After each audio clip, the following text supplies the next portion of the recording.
बच्चों, आज हम ग्रामर का सबसे पहला चैप्टर शुरू करने जा रहे हैं। ये आप इसमें से देख देख के लिख लो, बराबर सुन के समझ लो और इसकी एक्सरसाइज भी करनी है, मैक्सिमम वाक्य भी बनाने हैं। आज हम लोग सीखने जा रहे हैं ऑक्सिलरी। ऑक्सिलरी यानी सहायक क्रियापद। सहायक क्रियापद को ऑक्सिलरी कहा जाता है, यानी कि हेल्पिंग वर्ब्स भी होता है। सबसे पहले हम लोग देखेंगे वर्ब यानी क्रियापद। जो शब्द क्रिया दर्शाता है, एक्शन दर्शाता है, उसे क्रियापद कहते हैं। उसकी संधि अगर हम लोग छोड़ेंगे तो पता चलेगा क्रिया प्लस पद। तो जो शब्द क्रिया दर्शाता है उसे क्रियापद कहते हैं। जैसे कि जाना, आना, खाना, पीना। इंग्लिश में कहा जाता है to go, to come, to eat. आपको मैक्सिमम 40-50 क्रियापद इकट्ठे करने हैं और उसको याद करने हैं। अब नंबर 2 पे आता है ऑक्सिलरी। ऑक्सिलरी यानी सहायकारक क्रियापद। तो जो मदद करता है, जो ये क्रियापद का ही रूप होता है, लेकिन जो शब्द क्रियापद को मदद करता है उसे ऑक्सिलरी कहते हैं। अगर आपको ऑक्सिलरी नहीं आते तो आपको इंग्लिश कभी भी नहीं आएगा। इसलिए बेसिक समझ लीजिए कि ऑक्सिलरी काल दर्शाने में उपयोग में आता है, प्रश्न बनाने में उपयोग में आता है, नकार बनाने में उपयोग में आता है, एक्टिव वॉइस पैसिव वॉइस में उपयोग में आता है, मूड्स दर्शाने में उपयोग में आता है। यहाँ पर ये 12वीं तक का पूरा ग्रामर आ गया बेटा। अब ऑक्सिलरी के 2 प्रकार होते हैं, एक सिंपल ऑक्सिलरी और दूसरा मॉडल ऑक्सिलरी। अब हम लोग सिंपल ऑक्सिलरी देखेंगे। सिंपल ऑक्सिलरी के 3 प्रकार होते हैं, एक टू बी के रूप, दूसरा टू हैव के रूप और तीसरा टू डू के रूप। और टू बी के रूप टोटल 10 होते हैं। 10 हमको याद होने चाहिए। अभी कक्षा 9 तक आप 7 याद रखेंगे तो भी चलेगा, और 10वीं और 11वीं 12वीं वाले ये तीनों भी याद रखने हैं। तो टू बी के रूप वर्तमान काल में मैं बोलता हूँ, आप लोग भी साथ में बोलिए और याद रखिए।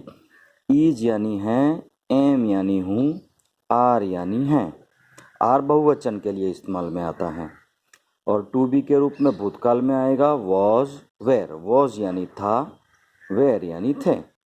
और टू बी के रूप में भविष्य काल में आएगा शैल बी यानी होऊंगा, बनूंगा, विल बी होऊंगा, बनूंगा।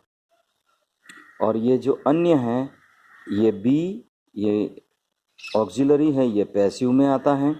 बिन ये पूर्ण काल में उपयोग में आता है। बीइंग ये चालू काल के पैसिव में उपयोग में आता है। ये 11वीं 12वीं वालों के लिए है।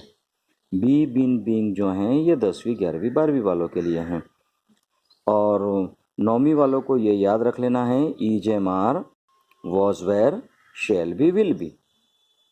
और सिंपल ऑक्सिलरी का दूसरा रूप है हैव। हैव के रूप, हैव के वर्तमान काल के रूप में आता है हैव और हैज। इसका कोई भी अर्थ नहीं होता है, ये पूर्ण काल बनाने में उपयोग में आते हैं। हैव के भूतकाल का रूप होता है हैड, इसका भी कोई अर्थ होता नहीं है। हम लोग बाद में जब पूर्ण काल चलाएंगे तब इसका अर्थ बताएंगे, अभी आपको सिर्फ याद रख लेना है। और भविष्य काल में शैल हैव और विल हैव, इसका भी कोई अर्थ होता नहीं है। ये पूर्ण काल बनाने में काम में आते हैं। पूर्ण वर्तमान काल बनाने में हैव, हैज, पूर्ण भूतकाल बनाने में हैड और पूर्ण भविष्य काल बनाने में शैल हैव, विल हैव का उपयोग होता है। और सिंपल ऑक्सिलरी का तीसरा रूप है टू डू के रूप। यह सबसे अधिक उपयोगी हैं और सबसे ज़्यादा हार्ड भी हैं। अगर यह आपको समझ में आ गया तो आपको काफ़ी इंग्लिश समझ में आ जाएगा। तो वर्तमान काल में डू और डस, इसका भी कोई अर्थ होता नहीं है। जब क्रियापद के रूप में डू आता है तो उसका अर्थ होता है टू डू यानी करना। लेकिन ऑक्सिलरी के रूप में जब आता है डू तो उसका कोई अर्थ होता नहीं है। वह प्रश्न बनाने के लिए और नकार बनाने के लिए ही स्पेशल बाहर से लाए जाते हैं। इसलिए ऑक्सिलरी डू डस का कोई अर्थ होता नहीं है। सादे भूतकाल में डीड होता है। अगर भूतकाल का वाक्य है और उसका हमको प्रश्न बनाना है तो हमको बाहर से डीड लाना पड़ेगा और जो क्रियापद है उसका सादा सादा रूप हो जाएगा। उसी तरह से डू, डज और डिड ये स्पेशल ऑक्सिलरी हैं, ये बाहर से लाए जाते हैं। अभी आज के चैप्टर में तो मैं सिर्फ इतना ही कहता हूँ कि ये सब आप याद कर लो। इसकी एक्सरसाइज और वाक्य रचना हम लोग बाद में देखेंगे। जय हिंद।